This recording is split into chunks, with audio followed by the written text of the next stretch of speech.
My name is Silas Grant, and I own 1,200 acres of high desert ranchland outside Santa Fe. The land has been in my family since the Treaty of Guadalupe Hidalgo in 1848. It's a hard, beautiful place where the only sounds are the wind and the distant call of red-tailed hawks. Then came the water. Specifically, the White Sands Summit Community, a luxury sustainable housing development that sprouted up just south of my fence line 5 years ago. Its Homeowners Association president, a slick ex-developer named Thorne, came to see me the day the first foundation was poured. "We're going to be neighbors," he said, flashing a smile that didn't touch his eyes. "We want to be good ones." He offered to buy a narrow, rocky strip of my land for what he called a small utility easement. I refused. The Grant family doesn't sell land. Especially not to men who wear loafers on desert soil. That's when the trouble began. First, it was permits. County officials, suddenly very interested in fire safety, demanded I clear a 300-foot defensible space around my century-old ranch house, a task that would have meant bulldozing a sacred grove of junipers my great-grandmother planted. My lawyer found the demand had been strongly recommended in a letter from the White Sands Summit HOA. Then, my cattle started getting sick. The vet found trace amounts of a herbicide in their water trough. The source? A mysterious runoff from the construction site next door, an accident the HOA's lawyers called unfortunate and unavoidable. Through it all, Thorne would wave from his electric golf cart, all polished charm. "Change is hard, Silas," he'd call out.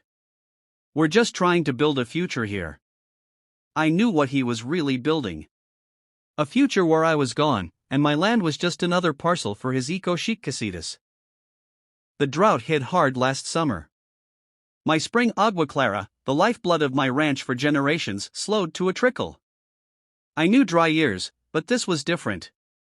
The water table was plummeting faster than the climate could explain. That's when I found it. I was out checking fences on the western ridge, the one that looks down into the White Sands Summit Valley. A glint of new PVC pipe caught the sun where there should have been only scrub and rock.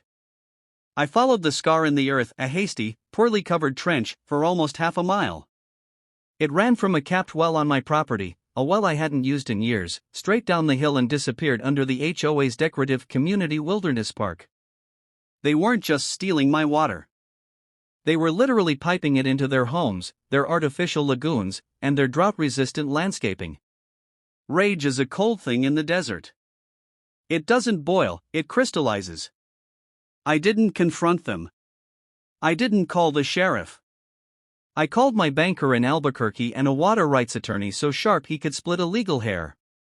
"The well is on your deed, Silas," my attorney, Elena, said, peering at the satellite maps I'd marked. "But the HOA may have filed a subterranean easement. We need to see what they recorded." What they'd recorded was nothing. They hadn't filed a damn thing. They'd just dug.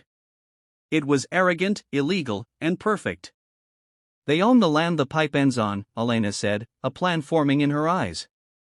"But they don't own the water in your aquifer. Not yet." That's when I learned about the state's use it or lose it water law.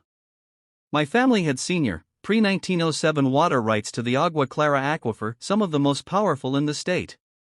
But because I primarily used the spring and only sparingly tapped the deep well, those underground rights were considered underutilized.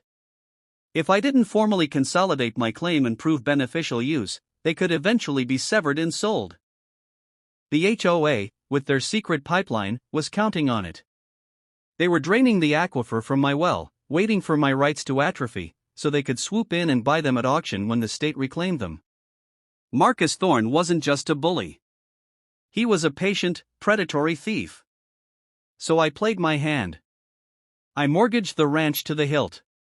I cashed in my late wife's life insurance. I sold every piece of equipment I could spare. And with Elena's ferocious help, I filed a monumental, comprehensive claim on every last acre-foot of water beneath my land. I bought out the 2 other minor rights holders in the basin. I formally, legally, and publicly declared my intent to use it all for agricultural and conservation purposes. The cost was paralyzing. But when the state water commissioner stamped the final document, I owned it. Every single drop. The next morning, I drove my backhoe to the western ridge. I didn't bother with subtlety. The bucket tore through the dirt, and in minutes, I exposed the shiny, illegal pipeline. I brought the bucket down once, twice, a sound of shattering plastic and crushing finality. Then I installed a heavy, lockable brass valve on the stump of pipe still attached to my well. I turned it to the off position. By that afternoon, Marcus Thorne and 3 members of the HOA board were at my gate, their faces mottled with fury. "What have you done?" Thorne roared, his polished facade shattered. "Our homes. Our water." I leaned on the fence post, calm. "I've reclaimed my property." "You built a pipeline without an easement. That's trespass." "You extracted water without a right. That's theft." "We have families. There are elderly people," one of the board members, a woman in a yoga outfit, shrieked. "You should have thought of that before you decided to siphon a man's legacy dry," I said, my voice quiet. "Your development's permits are contingent on a proven water supply. As of today, you have none. The water under your houses is mine. And I'm not sharing." The lawsuits came, of course. They sued for emergency access, for an easement by necessity, for cruelty, for anything their high-priced lawyers could dream up. But they lost. Every single time. Elena was a maestro in court. She presented the maps, the photos of the clandestine pipeline, the evidence of their quiet waiting game on my water rights. The judge called their actions a pattern of deceit and astonishing entitlement. The final ruling was a masterpiece. Not only were they denied access to my aquifer, they were ordered to pay for the environmental damage and the cost of my legal fees. The HOA's coffers were drained. Their insurance refused to cover acts of intentional fraud. White Sands Summit went dry. Their lagoons turned to cracked mud bowls. Their imported olive trees withered. The sustainable community was a ghost town in a year, a monument to overreach. As for my ranch, I opened the valve on my well halfway, just enough to replenish agua clara. The spring runs strong again. I used a portion of the settlement money to install solar-powered pumps and create a wildlife catchment pond. The land is healing. Marcus Thorne? He resigned in disgrace. Last I heard, he's selling timeshares in Florida.